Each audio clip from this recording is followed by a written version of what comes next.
It became very clear that for some of our students, particularly kids with learning differences or students that really need to be engaged with caring adults, that the virtual platform is challenging.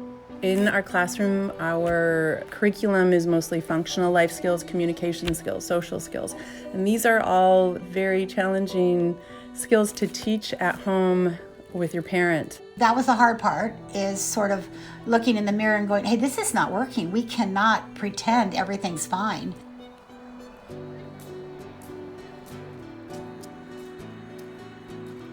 The staff right away was like, whoa, yes, let's do it. But then as it became reality, of course, there was concern about safety and health, and are we doing this in a way that's going to be continuing to build the trust that we have established with our students and families?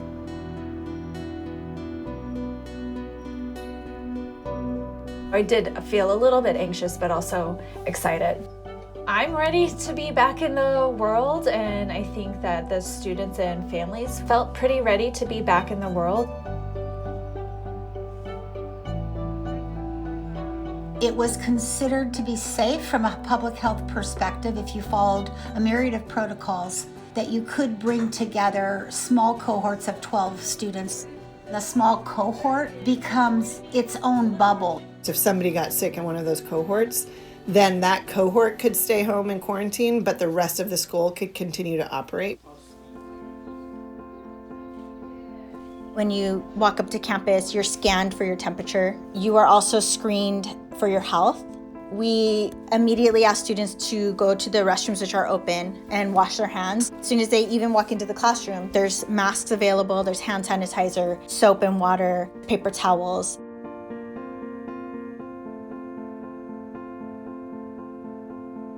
We spaced out the desks, and the first day we kind of made these borders around each desk, and we had each student kind of name their personal space. It was awkward at first, I'm not gonna lie. It was a little bit weird.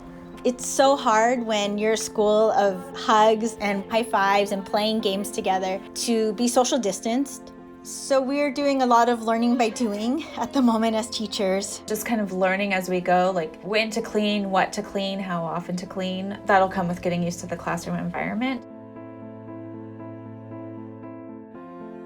I'm glad we're coming back with this soft start. It helps us gain some ideas and foresight into what might be issues in the fall. We're calling this a pilot and trying to make sure we learn from every single question.